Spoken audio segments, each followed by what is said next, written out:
wabarakatuh. Yang terhormat Ibu Feni selaku dosen pengampu mata kuliah Biologi Umum. Pada kesempatan kali ini saya akan membahas materi mengenai prinsip-prinsip genetika. Sebelumnya, perkenalkan nama saya Nabila Wulansari dengan NIM 23060210038 dari kelas Tadris IPA A. Sekarang saya akan membahas materi prinsip-prinsip genetika. Apa itu genetika?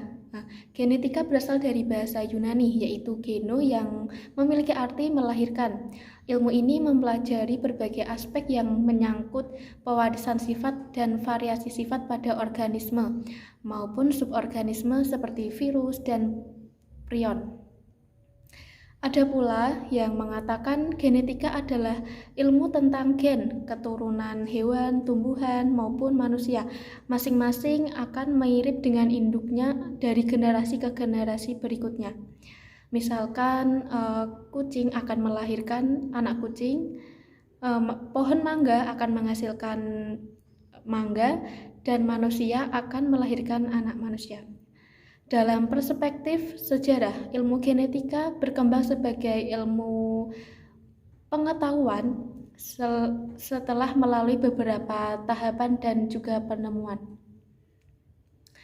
Genetika yang bernama Theodosius Dossanky menyatakan bahwa nothing in biology is understandable except in the light of genetics. Yang artinya bahwa genetika adalah inti dari biologi, karena dalam genetika ini ditemukan kerangka berpikir yang menjelaskan keanekaragaman kehidupan maupun proses-prosesnya. Ilmu genetika dalam terapannya dapat berkontribusi ke dalam beberapa hal, diantaranya pertanian, kesehatan, hukum, dan juga kemasyarakatan. Pada pertanian ini seperti persilangan-persilangan konvensional yang dilanjutkan dengan seleksi untuk merakit bibit unggul baik tanaman maupun ternak menjadi lebih efisien dengan bantuan genetika. Pada kesehatan seperti diagnosis dan perawatan penyakit fenilketonurani atau PKU. Sedangkan pada industri farmasi ini seperti teknik rekayasa genetika memungkinkan dilakukannya pemotongan molekul DNA. Selanjutnya yaitu pada hukum, seperti mengatasi suatu masalah dalam kasus seperti pembunuhan yang dalam penyelidikannya membutuhkan suatu genetika untuk menyelesaikan suatu masalah tersebut. Selanjutnya yaitu pada kemasyarakatan dan kemanusiaan. Kontribusi pengetahuan genetika di bidang kemanusiaan dapat dilihat pada gerakan yang dinamakan eugenika, yaitu gerakan yang berupaya untuk memperbaiki kualitas genetika manusia. Pada materi genetika pada makhluk hidup ini terdapat kromosom dan juga gen. Pertama kita akan membahas kromosom. Apa itu kromosom? Kromosom adalah suatu struktur padat terdapat dalam nukleus yang terdiri dari molekul protein dan DNA. Kromosom ini berfungsi dalam pemindahan sifat-sifat genetik suatu makhluk hidup. Kajian tentang kromosom seharusnya yang dimaksud adalah kromosom selengkapnya, yaitu dimiliki oleh kelompok hidup aseluler atau virus, seluler prokariot, dan seluler eukariot. Aspek tentang kromosom terkait dengan pengertian, struktur, bentuk, jumlah, dan ukuran bagian serta macam-macam kromosom yang lainnya. Selanjutnya yaitu ada struktur kromosom. Dalam kromosom itu terdiri dari kromonema, kromomer, kromatid, sentromer, lekukan sekunder, telomer, satelit, dan juga kromatid. Dalam kromonema itu merupakan pita yang terbentuk spiral benda dalam lengan kromosom. Pada kromomer ini merupakan perubahan penebalan kromonema di beberapa tempat dalam kromosom tersebut. Selanjutnya yaitu pada kromatid. Kromatid itu merupakan lengan kromosom yang terdapat dalam kromonema. Selanjutnya ada sentromer. Sentromer ini merupakan bagian kepala kromosom tempat melekatnya benang spindle dan membelah menjadi dua lengan kromosom. Selanjutnya pada lekukan sekunder. Lekukan sekunder ini merupakan tempat terbentuknya nukleolus atau selanjutnya yaitu lekukan sekunder. Lekukan sekunder ini merupakan tempat terbentuknya nukleolus atau disebut dengan nukleolar organizer. Ya, kemudian ada telomer. Telomer itu merupakan ujung kromosom yang berfungsi menghalangi bersambungnya antar kromosom. Selanjutnya ada satelit. Satelit ini merupakan bagian tumbuhan pada kromosom yang berbentuk bulat dan terletak di ujung kromatid. Nah, selanjutnya yaitu bentuk kromosom.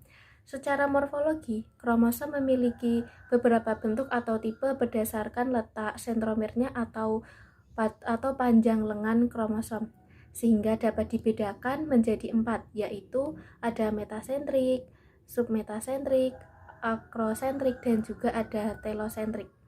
Nah, metasentrik merupakan kromosom yang mempunyai sentromer di tengah sehingga membagi kromosom menjadi dua lengan yang sama panjang.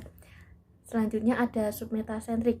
Submetasentrik ini merupakan kromosom yang memiliki sentromer tidak di tengah sehingga kedua lengan kromosom tidak sama panjang. Jadi ini sebaliknya dari metasentrik.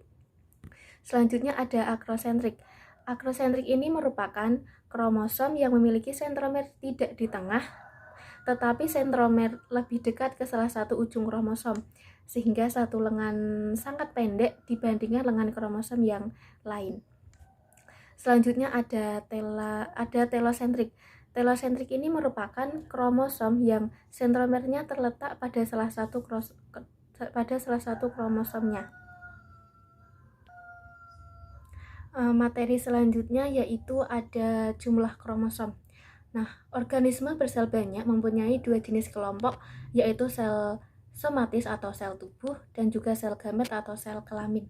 Nah, jumlah kromosom pada sel gamet atau sel kelamin ini merupakan seluruh dari jumlah kromosom yang ada pada sel somatis atau sel tubuh. Sehingga sel gamet bersifat haploid atau N kromosom dan sel somatis ini bersifat diploid atau 2N kromosom.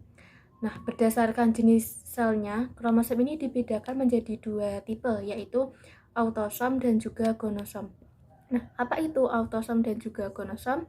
Autosom ini merupakan kromosom tubuh atau kromosom tubuh dan tidak menentukan jenis kelamin. Sedangkan pada gonosom atau kromosom seks, ini merupakan kromosom seks yang dapat menentukan jenis kelamin. Nah, materi selanjutnya yaitu ada gen. Nah, apa itu gen? Gen adalah suatu unit molekul DNA dan RNA berupa untaian yang mengandung informasi genetik yang terdiri dari asam-asam amino. Gen ini merupakan unit hereditas yang terkecil pada makhluk hidup. Keseluruhan selain asam nukleat yang dapat ditransi menjadi RNA fungsional dan protein pada waktu dan tempat yang tepat selama pertumbuhan dan perkembangan organisme. Selanjutnya yaitu ada materi DNA. DNA dan RNA merupakan polimer linier atau polinukleotida yang tersusun dari subunit atau monomer nukleotida serta merupakan asam nukleat yang menyimpan semua informasi tentang genetika. Maka DNA inilah yang menentukan jenis rambut, warna kulit, dan sifat-sifat lainnya pada manusia. Nah, materi berikutnya ada struktur DNA. Struktur DNA adalah heliks ganda yang tersusun atas dua utas polinukleotida yang saling terhubung atau oleh ikatan hidrogen yang lemah. Satu komponen pembangun atau building block DNA terdiri atas satu gula atau pentosa, satu gugus fosfat, dan satu pasang basa yang disebut nukleotida. Nah, selanjutnya ada sifat DNA. Nukleotida terdiri dari 3 komponen utama, yaitu gugus fosfat, glutioksin basa, dan basa nitrogen atau nukleobasa. Nah, pada DNA, nukleobasa yang ditemukan adalah ada adenin atau A, guanin atau G, sitosin atau C, dan tilmina atau T. Nah, dapat kita lihat gambar tersebut merupakan gambar komponen penyusun DNA. Nah, komponen yang menyusun suatu struktur DNA berupa grup fosfat dan gula deoksiribosa yang menyusun pita helik ganda serta gugus protein sebagai mata rantai yang terdiri dari atas sitosin, guanin, tamin, dan juga adenin. Nah, materi selanjutnya yaitu sifat DNA. Bagaimana sifat dari DNA tersebut? Nah, DNA ini atau fungsi dari DNA ini merupakan pengidentifikasi gen menentukan dalam penelitian garis keturunan sehingga dapat diteruskan ke generasi berikutnya, dan juga untuk mengatur perkembangan dan proses metabolisme tubuh. Sebagai zarah sendiri dalam kromosom, pemeriksaan DNA seluruh informasi genetik dan sifat lahir suatu individu dapat diketahui. Materi selanjutnya yaitu ada pewarisan sifat. Pewarisan sifat ini ada dua, yaitu hukum Mendel 1 dan juga hukum Mendel 2. Nah, hukum Mendel 1 ini memiliki nama lain yaitu hukum segregasi. Dalam hukum segregasi ini menyatakan bahwa pada pembentukan gamet atau sel kelamin pada kedua gen yang merupakan pasangan akan dipisahkan dalam dua sel anak. Nah, hukum Mendel 1 atau hukum segregasi ini berlaku untuk pasangan monohidrid atau persilangan dengan satu sifat yang berbeda. Sedangkan pada hukum Mendel 2 atau disebut sebagai hukum independent assortment atau hukum pengelompokan gen secara bebas menyatakan bahwa bila dua individu berbeda, satu yang sepasang berbeda dengan yang lain dalam dua pasang sifat atau lebih, maka akan diturunkannya sifat yang sepasang itu tidak bergantung pada sifat pasangan lainnya. Singkatnya, dalam hukum Mendel 2 ini yaitu alel atau variasi gen dengan gen yang sifatnya berbeda itu tidak saling mempengaruhi. Hukum Mendel ini berlaku untuk persilangan hibrid dengan dua sifat yang berbeda. Nah, dari dua hukum Mendel 1 dan 2 ini kita dapat membedakan antara hukum Mendel 1 dan juga hukum Mendel 2, yaitu pada hukum Mendel 1 dan 2 ini yaitu pada hukum Mendel 1 mengalami proses segregasi atau pemisahan sel secara bebas, sedangkan pada hukum Mendel 2 akan mengalami pengelompokan sel secara bebas. Nah, materi selanjutnya yaitu ada kelainan genetik. Kelainan yang pertama yaitu ada kelainan kromosom. Kelainan kromosom ini ada sindrom Tumor, sindrom Klinefelter, dan juga sindrom Down.